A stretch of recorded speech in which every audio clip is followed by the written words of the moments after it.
بہتر از 100 سالہ طاعت بیریا، کہ اگر کسی سچے کی ولی کی صحبت میں 1 ساعت بیٹھنے کا موقع میسر آ جائے تو وہ 100 سال کی بیریا عبادت سے بہتر ہے۔ اسی لیے جب ہم کسی بھی ولی کے آستانے پر بیٹھتے ہیں تو اپنے آپ کو بہت خوش نصیب سمجھتے ہیں،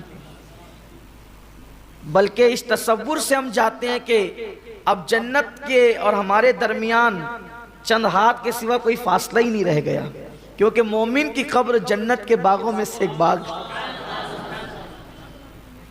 بڑی فضیلت ہے سچوں کی، لوگوں کو نہیں پتہ اس کی اہمیت۔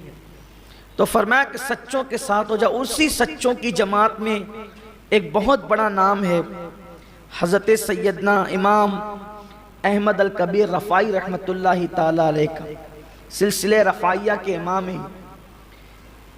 ان کا نام احمد ابن علی ابن یحییٰ ابن حازم ابن علی ابن رفاع، اسی بنیاد پر یہ اپنے جد کریم کے رفاع کی بنیاد پر رفاعی کہلائے، اور پھر دنیا نے آپ کے اسی نسبت کی وجہ سے آپ کے سلسلے میں مرید ہونے والوں کو رفاعی کہا۔ یہ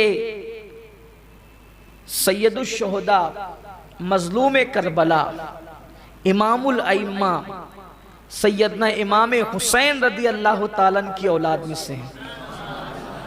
اور جیسا کہ آپ بار بار سنتے رہتے ہیں کہ جتنے بھی بڑے ولی ہیں یا تو حسنی ہے یا تو حسینی ہے، اور اکثر تو حسنی حسینی نجیب الطرفین ہے، یعنی قدرت نے چن لیا ہے خاندان نبوت کو اچھے اچھے لوگوں کی پیدائش کے لیے۔ اور کیوں نہ ہو، وہ خاندان اتنا اچھا ہے کہ اسی خاندان کے لیے اور صرف اسی خاندان کے لیے اللہ نے آیہ تطہیر نازل فرمائی ہے، پورے خاندان کے لیے آیہ تطہیر نازل فرمائی ہے، اور اللہ تبارک و تعالیٰ نے ان کو پاک کر لیا۔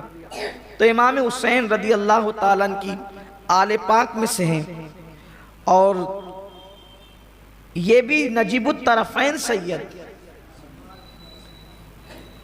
والدہ حسنی ہیں اور والد حسینی ہیں، یہاں بھی وہ سلسلہ ہے۔ ان کے ماموں بہت بڑے ولی تھے عراق کے، ان کے ماموں بہت بڑے بزرگ تھے، بہت بڑے ولی تھے عراق کے۔ ان کا نام تھا سید منصور بطاحی رحمت اللہ تعالی علیہ۔ عراق کے بڑے اولیاء میں آپ کا شو، اور یہ غوث پاک کے معاصرین میں سے ہم عصر ہیں، حضرت سید منصور بطاحی رحمت اللہ تعالی علیہ، اور یہ ماموں ہوتے ہیں سیدنا حضرت امام احمد کبیر رفاعی رحمت اللہ علیہ کی۔ جب امام احمد کبیر کی حضرت امام احمد کبیر رفاعی رحمت اللہ علیہ کی ولادت کا وقت قریب آیا تو ٹھیک 40 دن پہلے حضرت سید منصور بطاحی رحمت اللہ تعالی علیہ کے خواب میں اللہ کے رسول تشریف لائے اور فرمایا ٹھیک 40 دن کے بعد تیری ہمشیرہ تیری بہن کے گھر ایک بیٹا پیدا ہوگا، تیری بہن کے گھر ایک بیٹا پیدا ہوگا، اس کا نام میرے نام پر احمد رکھنا۔ حضور علیہ السلام فرماتے ہیں میرے نام پر اس کا نام احمد رکھنا، اس لیے کہ اولیاء اللہ میں اللہ اس کو بہت بلند مقام عطا فرمائے گا اور اس کو بہت بلندی عطا فرمائے گا۔ ایک زمانہ اس کے ہاتھ پر توبہ کرے گا، ایک زمانہ اس کے ہاتھ سے فیض پائے گا۔ حضرت سید منصور رحمت اللہ تعالی علیہ جب اس بشارت کو سنتے ہیں تو اس بشارت کو سننے کے بعد آپ جو ہے اس کو یاد رکھتے ہیں، اور اس کے بعد ٹھیک 40 دن کے بعد جب آپ کی ولادت ہوتی ہے تو حضور اکرم صلی اللہ علیہ وآلہ وسلم کے فرمان کے مطابق جو ہے ان کا نام احمد رکھا جاتا ہے۔ اور اللہ کے رسول صلی اللہ علیہ وآلہ وسلم نے صرف نام کی بشارت نہیں دی، فرمایا کہ جب وہ شعور کو پہنچے، سوجھ بوجھ حاصل کر لے، چلنے پھرنے لگے، سمجھ حاصل کر لے، تو اس وقت یہ استاد یہ استاد یہ استاد ان اساتذہ کے پاس اس کو بھیجنا تاکہ وہ وہاں جا کر کے تعلیم حاصل کرے۔ یعنی نام بھی عطا فرمایا اور اساتذہ کو منتخب بھی فرما دیا اللہ کے رسول صلی اللہ علیہ وآلہ وسلم نے۔ کیا غیب دانی ہے، 40 دن کے بعد کون پیدا ہوگا وہ بھی بتایا. پھر اس کے بعد روئے زمین پر کون علماء ہیں اور ان علماء میں کون اس لائق ہے کہ احمد کبیر کا استاد بنے. احمد الکبیر کا استاد، احمد الکبیر کا استاد بنے. تو آپ نے نشاندہی بھی فرما دی. حضرت سیدی احمد کبیر کی ولادت سے پہلے اور بھی بے شمار بزرگوں نے آپ کی ولادت کی بشارت دی. ایک بزرگ ہے حضرت سیدی ابو الوفا محمد ابن محمد کاکیس رحمت اللہ تعالی علیہ. چونکہ آپ کی ولادت سیدی احمد کبیر کی ولادت ام عبیدہ میں ہوئی. ام عبیدہ یہ عراق کا ایک علاقہ ہے، تو وہاں پر ہوئی. تو حضرت شیخ ابو الوفا جب ام عبیدہ سے گزرنے لگے اس شہر سے، اس علاقے سے، عراق کے اس شہر سے، تو آپ رک گئے اور رک کر کے فرمایا السلام علیکہ یا احمد. السلام علیکہ. شیخ ابو الوفا کہتا ہے السلام علیکہ یا احمد. تو مریدین نے کہا حضور اس بستی کے اندر کوئی احمد نام کا آدمی نہیں رہتا، آپ نے کس کو سلام کیا؟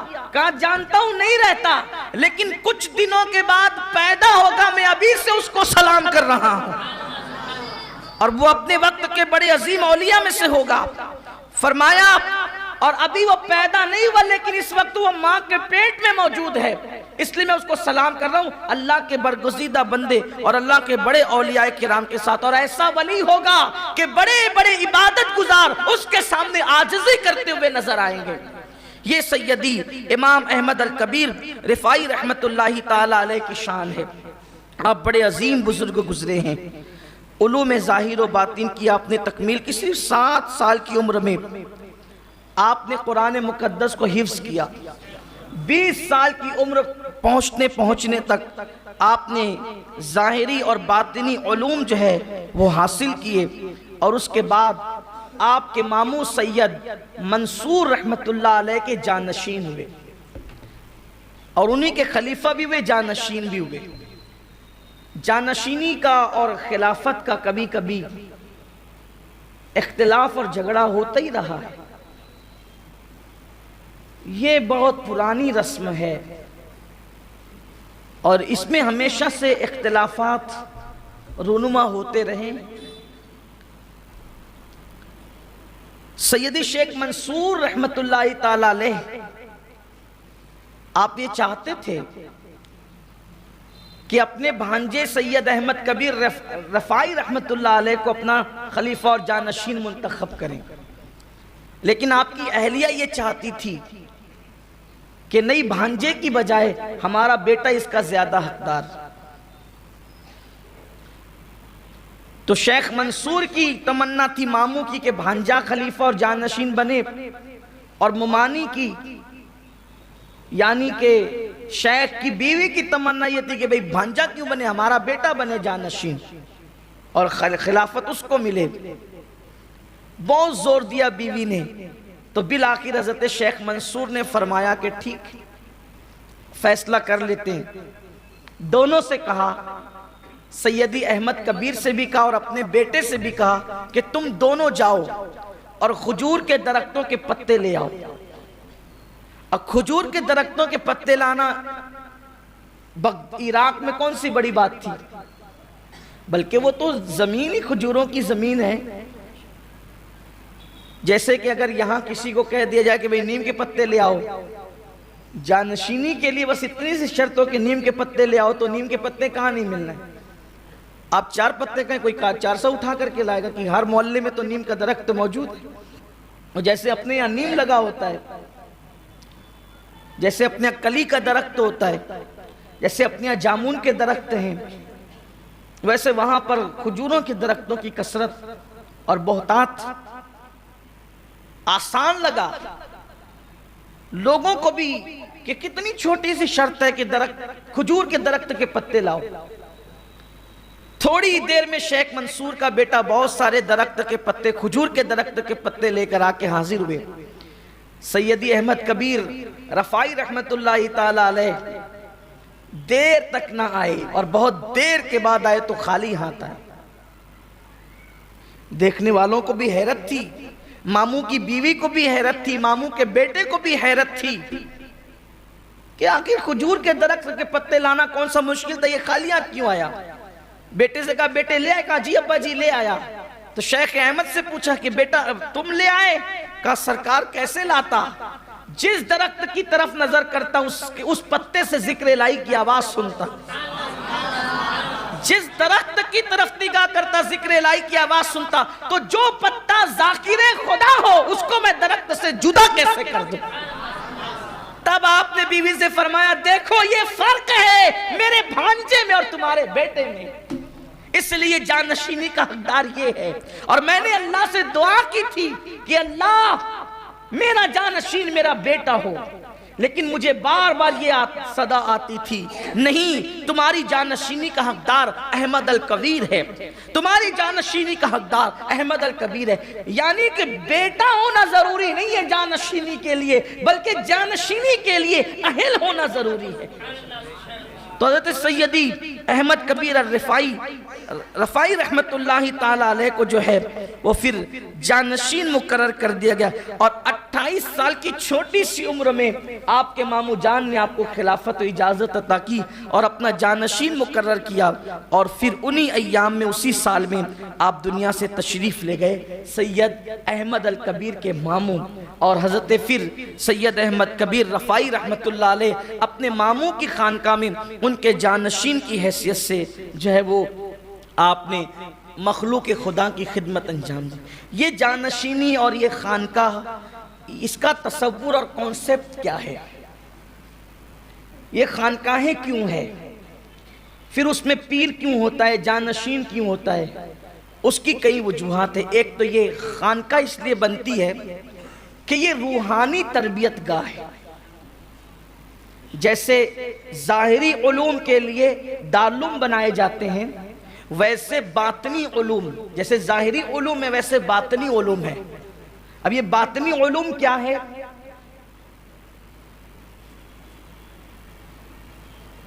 اس کی بڑی تفصیل ہے۔ جیسے انسان کے جو ظاہری اعمال ہوتے ہیں اس پر شریعت کے احکامات نافذ ہوتے ہیں، لیکن ایک باطنی گناہ بھی ہے، باطنی اعمال بھی ہے۔ جیسے انسان کسی سے بغض رکھے، کسی سے حسد رکھے، کسی سے کینہ رکھے، زبان الگ ہو، دل الگ ہو، یہ سب چیزیں اسلام نہیں چاہتا۔ تو خانقاہوں کے اندر دل سنوارا جاتا ہے۔ تھوڑا سا میں آپ کو بات آگے بڑھانے سے پہلے بتانا چاہتا ہوں کہ خانقاہوں کا تصور کیا ہے۔ تو خانقاہیں جب تعمیر ہوتی ہے تو اس میں شیخ یہ کرتا ہے، جو پیر ہوتا ہے وہ یہ کرتا ہے کہ انسان کو قدرت نے جو نفس امارہ دیا ہے، اور یہ نفس امارہ انسان کو گناہ کی طرف لے جانے والا ہے، جیسا کہ قرآن کہتا ہے کہ بے شک نفس امارہ تو انسان کو گناہ کی طرف لے جانے والا ہے۔ تو نفس امارہ اللہ نے دیا ہے، اور اسی کے ساتھ اللہ نے ایک نفس اور عطا کیا ہے، اس کو نفس لوامہ کہتے ہیں، ملامت کرنے والا نفس۔ یعنی کہ ایک ہے نفس، ایک ہے دل، اسی نفس لوامہ کو دل بھی کہتے ہیں۔ تو اب یہ دو طاقتیں پیدائشی طور پر انسان کے ساتھ ہے۔ تو جب نفس امارہ گناہ کی طرف لے جانا چاہتا ہے، اور نفس لوامہ کہتا ہے رک، مت جا گناہ کی طرف۔ اگر آدمی نہیں جاتا ہے تو نفس لوامہ کے اندر ایک انرجی آ جاتی ہے، طاقت آ جاتی ہے، قوت آ جاتی ہے، اور امارہ کمزور ہو جاتا ہے۔ پھر اس کے بعد کل وہ بہت زور سے کہہ رہا تھا گناہ کے لیے، آج تھوڑی دھیرے سے کہتا ہے گناہ کے لیے، لیکن اب بھی وہ نہیں مانتا۔ پھر وہ اور مضبوط ہوتا ہے نفس لوامہ، پھر اور مضبوط ہوتا ہے، پھر اور مضبوط ہوتا ہے، اس طرح سے نفس امارہ ختم ہو جاتا ہے۔ پھر یہ نفس لوامہ بہت طاقتور اور پاورفل ہونے کے بعد بطور انعام گویا کہ اس کو اور اونچائی دے دی جاتی ہے، اس کے درجے بڑھا دیے جاتے ہیں، اور یہی نفس امارہ نفس لوامہ نفس مطمئنہ میں تبدیل ہو جاتا ہے۔ اور یہ نفس مطمئنہ وہ ہے کہ اگر اس کو آگ پر بھی لٹا دیا جائے تو بھی وہ مطمئن رہتا ہے، سولی کو دیکھتا ہے تو مطمئن رہتا ہے، دشمن کو دیکھتا ہے تو مطمئن رہتا ہے، فرشتوں کو دیکھتا ہے تو مطمئن رہتا ہے، مصیبت اس کو ٹینشن میں نہیں لاتی، تکلیف اس کو ٹینشن میں نہیں لاتی، بھوک اور پیاس پیاس اس کو بے چین اور بے قرار نہیں کرتی۔ قرآن اس کا آئینہ یوں بیان کرتا ہے، الا ان اولیاء اللہ لا خوف علیہم ولا هم یحزنون، آگاہ ہو جاؤ جو اللہ کے دوست ہیں نہ ان کو خوف ہے نہ کوئی غم ہے۔ اور اگر ایسا نہیں، اور پھر جب وہ دنیا سے جاتا ہے تو پھر اس نفس مطمئنہ کو یوں بلایا جاتا ہے، یا ایتھا النفس المطمئنہ ارجعی الی ربک راضیۃ مرضیہ فادخلی فی عبادی وادخلی جنتی۔ اے نفس مطمئنہ لوٹ جا، چل اپنے رب کی طرف لوٹ جا، اس حالت میں کہ تیرا رب تجھ سے راضی اور تو اللہ سے راضی ہے، اور تو اللہ کے خاص بندوں میں، عبادی کا ہمارے خاص بندوں میں شامل ہو جا اور ہماری جنت خاص میں داخل ہو جا۔ یہ مرتبہ ملتا ہے گناہ سے بچنے کا۔ دوسری بات، اگر اس کے الٹ ہو کہ نفس لوامہ کی بات نہ مانے، نفس امارہ ہی کی مانتے رہے، گناہ ہی کرتے رہیں، تو پھر نفس لوامہ کمزور ہوتا جاتا ہے، اور اس کے بعد جو ہے وہ نفس امارہ موٹا اور بڑھتا جاتا ہے۔ پھر ایک وقت وہ آتا ہے کہ لوامہ ختم ہو جاتا ہے، اور وہ نفس امارہ وہ شکل اختیار کر جاتا ہے شیطنت کی، کہ اس کے دل پر پھر مہر لگا دی جاتی ہے۔ نہ انسان حق سنتا ہے، نہ حق بولتا ہے، نہ حق کو پسند کرتا ہے، گویا کہ وہ انسانوں میں شیطان بن جاتا ہے۔ تو یہ خانقاہ اس لیے ہوتی ہے جیسے دواخانے ہوتے ہیں کہ مریض کو اگر دواخانے میں لایا جائے تو مرض کے اعتبار سے ڈاکٹر علاج کرتا ہے۔ دیکھنے والے کو سب مریض برابر سے نظر آتے ہیں، لیکن مریض ڈاکٹر کیا کرتا ہے؟ کسی کو صرف گولی دیتا ہے، کسی کو انجیکشن دیتا ہے، کسی کو دوا گولی انجیکشن دے کے گھر بیچتا ہے، کسی کو ایڈمٹ کرتا ہے، پھر کسی کو ایڈمٹ کر کے صرف اس کا علاج کرتا ہے، کسی کو ایڈمٹ کر کے اس کا آپریشن کرتا ہے، کسی کو بلکہ پھر کسی کو آپریشن نہیں کرتا، پھر اپنے دواخانے سے کسی بڑے دواخانے کی طرف منتقل کرتا ہے، کسی کو صرف جو وہ جنرل وارڈ میں رکھتا ہے، کسی کو آئی سی یو میں رکھتا ہے۔ اس طریقے سے الگ الگ ڈاکٹر کا انداز ہوتا ہے۔ خانقاہ دواخانے کی طرح ہوتی ہے، جب مریض آتا ہے تو جیسے ڈاکٹر ایک نظر میں دیکھ کر پہچان جاتا ہے کہ مرض کیا ہے، اس کے مطابق ڈاکٹر علاج کرتا ہے۔ کچھ ایسے مریض ہوتے ہیں گناہ کے کہ نظر ڈال کر کے علاج کر کے گویا کہ گولی دوا دے کر کے گھر رہو، آتے جاتے رہو، علاج کرتے رہو، کام ہوتا رہے گا۔ لیکن کچھ ایسے ہوتے ہیں کہ نہیں، تم کو خانقاہ میں ایڈمٹ ہونا پڑے گا، تو ان کو رکھا جاتا ہے حق ہو الا اللہ کی صداؤں سے، گویا کہ پھر اس کو جو ہے وہ سلائن دی جاتی ہے اور اللہ اکبر اس کے دل کو چمکانے کی کوشش کی جاتی ہے۔ اور کچھ ایسے ہوتے ہیں کہ پھر ان کو آئی سی یو میں بہت قریب رکھ کر کے راتوں میں مرشد اکیلے میں بٹھا کر اپنی نگاہوں کی توجہ اتحادی کا آپریشن اس کے دل پر کرتا ہے، اور پھر اس کے دل کو اپنے دل کی طرح بنا دیتا ہے۔ لیکن کچھ ایسے ہوتے ہیں کہ جو نہ سنور سکتے نہ سدھر سکتے ہیں، تو گویا کہ اپنے اس ہاسپٹل سے بڑے ہاسپٹل کی طرف اس طرح بڑھایا جاتا ہے کہ بندہ بیٹھا تو وہی رہتا ہے، لیکن پیر غوث الاعظم دستگیر سے کہتا ہے اس کا علاج میرے ہاتھ میں نہیں ہے، اے سرجن اب آپ توجہ کرنا، آپ کی نگاہ کرم ہو۔ یہ خانقاہ کا کانسیپٹ ہے جو میں نے جدید دور کے دواخانے سے ایک مثال کے ذریعے سے آسان زبان میں سمجھ۔ اگر میں ہاہوت لاہوت باہوت ملکوت سر اخفی خفی اگر اس میں آپ کو لے جاتا تو آپ اٹھ کر کے بھاگ جاتے۔ تو آپ جو سمجھ سکتے تھے میں نے انجیکشن سلائن دوا گولی اس کو میں نے اپنے انداز سے بیان کیا۔ اگر یہ باتیں صحیح ہیں تو من جانب اللہ ہے، اور اگر اس میں کوئی غلطی ہو گئی ہو تو یہ میرے نفس کا قصور ہے۔ تو یہ ہے خانقاہ کا تصور، اس میں پیر رہتا ہے۔ لیکن پیر، اب ایک اور بات، جیسے ڈاکٹر کو صرف مریض سے تعلق ہوتا ہے، پیسے سے نہیں۔ آنے والا غریب ہے کہ امیر ہے، یہ میں پہلے کے ڈاکٹر کی بات کر رہا ہوں، یہ وہ ڈاکٹر نہیں کہ ٹیبل پہ رکھو گے تو پھر علاج نہیں۔ یہ ہم اپنے بچپنے کے ڈاکٹروں کی بات کر رہے ہیں، اور اب بھی ایسے ڈاکٹر ہیں ہمارے شہر میں جنہیں پیسے سے کوئی مطلب، امیر غریب سے کالے گورے سے کوئی مطلب نہیں، اس کو اپنے مقصد پہ نظر ہے، مریض آیا علاج ہی کرنا ہے۔ ویسے خانقاہ میں بیٹھنے والا شیخ کوئی آئے، وہ کسی کو جھڑکتا نہیں، ہکالتا نہیں، دھکے نہیں دیتا، کالا ہو، گورا ہو، چھوٹا ہو، بڑا ہو، کسی نسل کا ہو، کسی حسب کا ہو، کسی خطے کا ہو، کسی قبیلے کا، بس وہ آنے والے کو اللہ سے ملانا چاہتا ہے، کنیکشن جوڑنا چاہتا ہے، اور اس وقت تک وہ چھوڑتا نہیں جب تک کہ اس کی دل کو مکمل صحت مند نہیں کر دیتا۔ دواخانے سے ڈسچارج کب ملتا ہے؟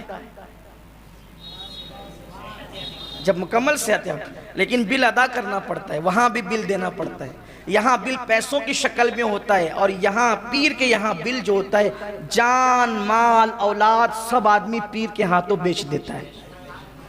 اب مرید ہونے کے بعد کچھ اپنا نہیں رہتا، سب پیر کا ہو جاتا ہے۔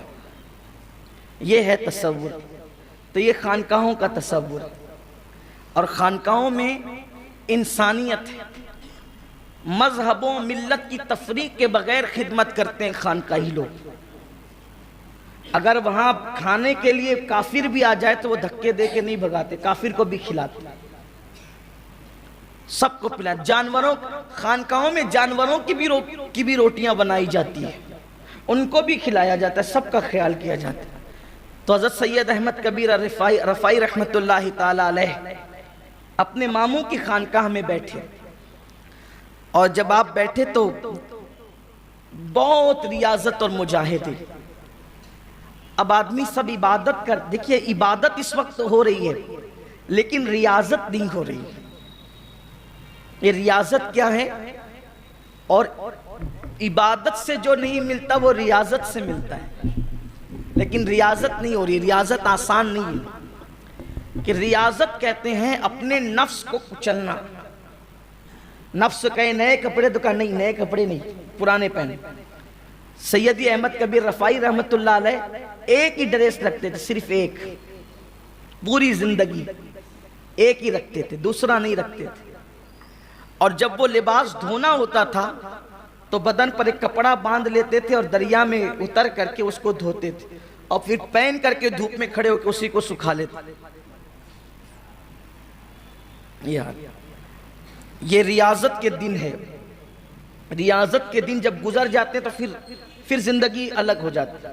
جیسے ہمارے مرشد حضور غوث پاک، ان کے بارے میں ملتا ہے کہ روز نیا لباس پہنتے تھے، لیکن ریاضت کے دنوں میں تو ان کے بدن پہ بھی کپڑے نہیں تھے۔ یہ ریاضت ختم ہونے کے بعد کی بات ہے۔ یہ جو روزانہ نیا لباس ہے نا، یہ ریاضت ختم ہونے کے بعد کی بات ہے، ورنہ جن دنوں وہ ریاضت کرتے تھے غوث پاک، وہ فرماتے کہ میرے بدن پہ ایک لنگی رہتی تھی، اوپر تو کرتا بھی نہیں رہتا تھا، میرے پیر میں چپل تک نہیں رہتا تھا، میں تو جنگلوں میں گھومتا تھا، بھٹکتا تھا۔ غوث پاک فرماتے ہیں کہ جو ریاضت میں نے کی اگر وہ پہاڑوں پہ ڈال دی جائے تو پہاڑ جو ہے وہ اپنی جگہ سے ہل جائیں، ریزہ ریزہ ہو جائے، پگھل جائیں پہاڑ۔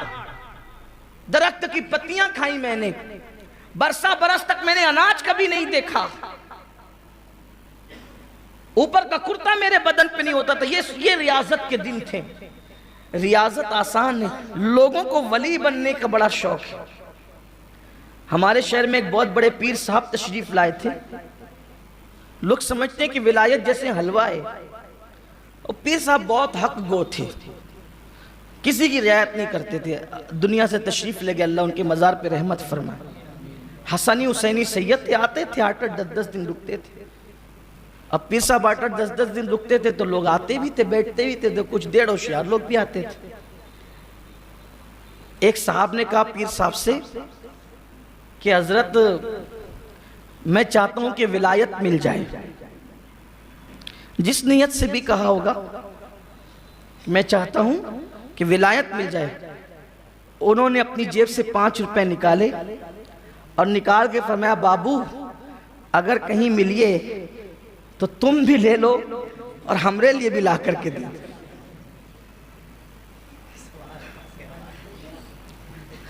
پھر فرمایا کہ کیسی بات لوگ کرتے ہیں کہ ولایت کوئی خریدنے کی چیز ہے، اور یہ ایسی کہ ولایت مل جائے، کھا رہا ہے، پی رہا ہے، سو رہا ہے، ڈکانے لے رہا ہے، حرام کام کر رہا ہے، سب کر، پھر بولتا ہے ولایت مل بھی جاتی ہے، اس کے کرم کی بات ہے۔ لیکن لوگ اس طرح بزرگوں کے پاس آ کر کے بات کرتے ہیں۔ تو ریاضت بڑی مشقتوں سے گزارا جاتا ہے، تب کہیں جا کر ولایت ملتی ہے۔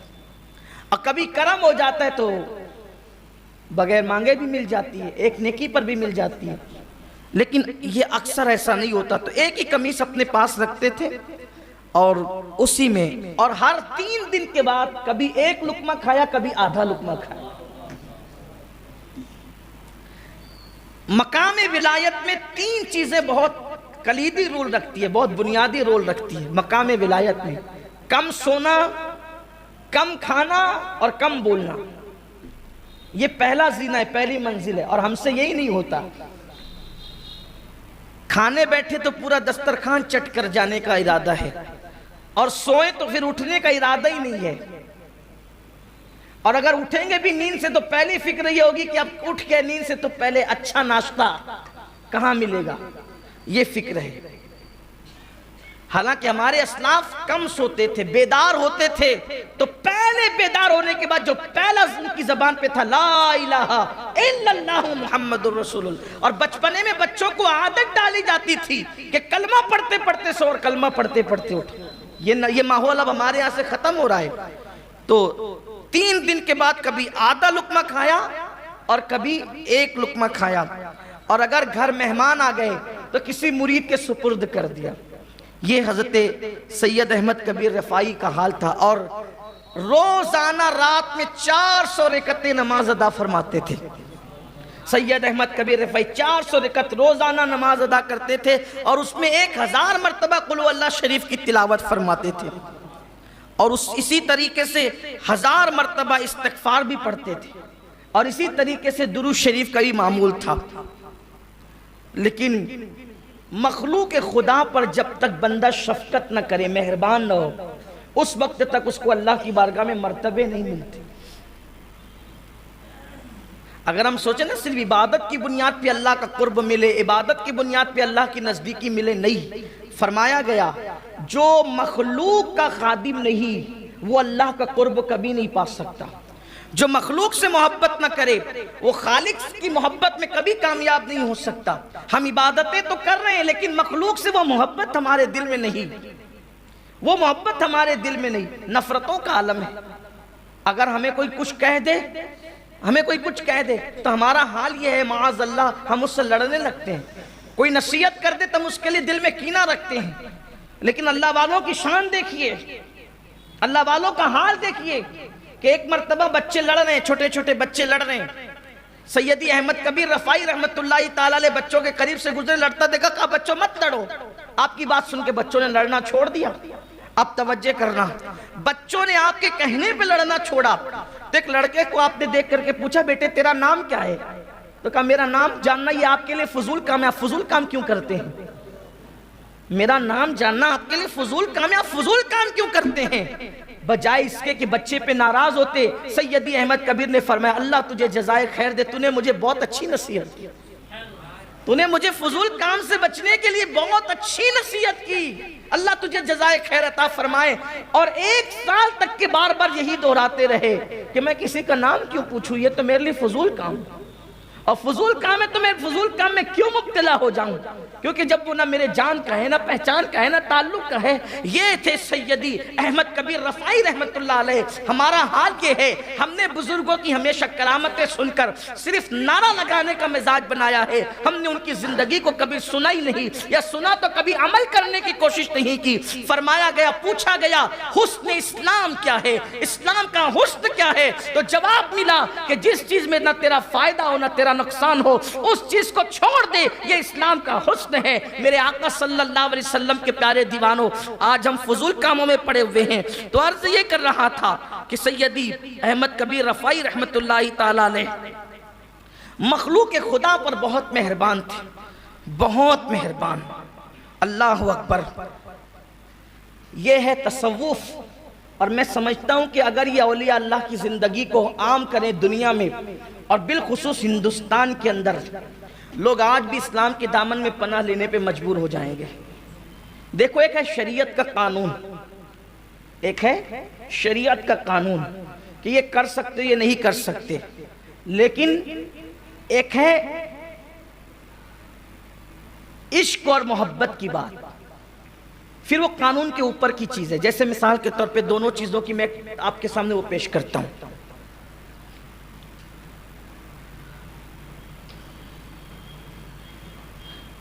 شریعت کہتی ہے کہ اگر کوئی تمہاری گردن پہ تلوار رکھ کے کھڑا ہو جائے اور بولے کہ بول کلمہ کفریہ، کفریہ کلمات بول، شریعت کہتی ہے کہ اجازت ہے جان بچانے کے لیے، اگر دل ایمان پہ مطمئن ہے تو بول سکتا ہے، مگر عشق کہتا ہے نہیں، مر جا لیکن نہ بول۔ ٹھیک، یہ ہے، سمجھ گئے آپ اس کو؟ اب آئیے دیکھیے، یہ جو صوفیہ نا، صوفیہ یہ تو شریعت کے پابند ہوتے ہی ہیں، لیکن ساتھ ساتھ یہ عشق کو اپنا امام بناتا ہے۔ جو شریعت کو چھوڑ دے وہ تو صوفی ہو ہی نہیں سکتا، جو شریعت کو چھوڑ دے وہ تو صوفی ہو ہی نہیں سکتا۔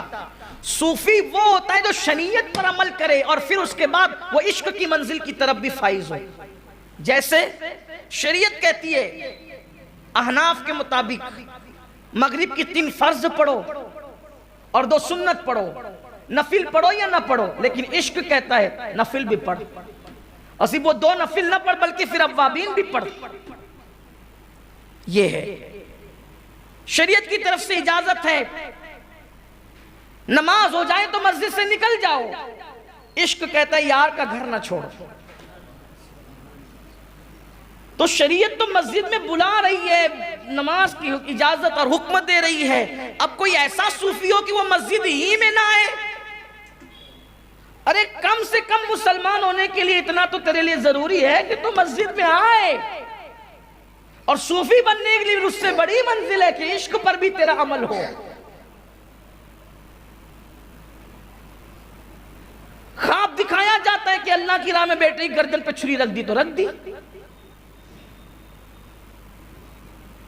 بلال کو کھینچا گیا تو کھینچا گیا، کھچوا دیا، لیکن اپنا عشق کی منزل اور مقام نہیں چھوڑا۔ یہاں تو دنیا میں پتہ نہیں کتنے کیسا ماحول چل پڑا ہے۔ آج تو اپنے شہر میں جس کو دیکھو وہ طریقت کا لمبردار بنا ہوا ہے، ناک بھی بہ رہی ہے، بدن سے بدبو بھی آ رہی ہے، 4 دن تک کے غسل کا عطا پتہ نہیں، سارے انگلیوں کے اندر انگوٹھیاں بھری ہوئی ہے، اور آج جناب اب امام طریقت ہے اور شیخ طریقت ہے، اب پبلک کا بھی حال یہ بیوقوفوں کی طرح جا رہے پیچھے، شعبدے بازی کی طرف جا رہے۔ میں آپ سے گزارش کرتا ہوں ایمان بچاؤ، نماز کے اوقات میں بیڑی پیتے ہوئے ہوٹلوں پہ بیٹھے ہوتے ہیں، آتے تک نہیں مسجد کے اندر۔ صوفی وہ ہے یار جسے دیکھو تو خدا یاد، چپ رہے تو خدا کی یاد دلا دے، اور بولے تو خدا کی یاد دلا دے، بیٹھے تو خدا کی یاد دے۔ جن کے چہرے اور کپڑے دیکھ کر گھنا ہے، جو اپنے کپڑے صاف نہ رکھ سکے وہ اپنے دل کیا صاف رکھیں؟ کیا دین کو سنیت کو کہاں لے کر چلے لوگ؟